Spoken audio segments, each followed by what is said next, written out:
పరిశుద్ధ గ్రంథము నుండి ఒక్క వచనము విందాము. సామెతల గ్రంథము 22వ అధ్యాయము 4వ వచనము.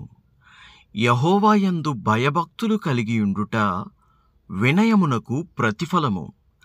ఐశ్వర్యమును ఘనతయు జీవమును దాని వలన కలుగును. దేవునికి స్తోత్రం. దేవుని యందు భయభక్తులు కలిగి ఉంటే అది మనల్ని ఐశ్వర్యవంతుల్ని చేస్తుంది. అయితే యెహోవాయందు భయభక్తులు కలిగి ఉండుట మన వినయానికి ప్రతిఫలము.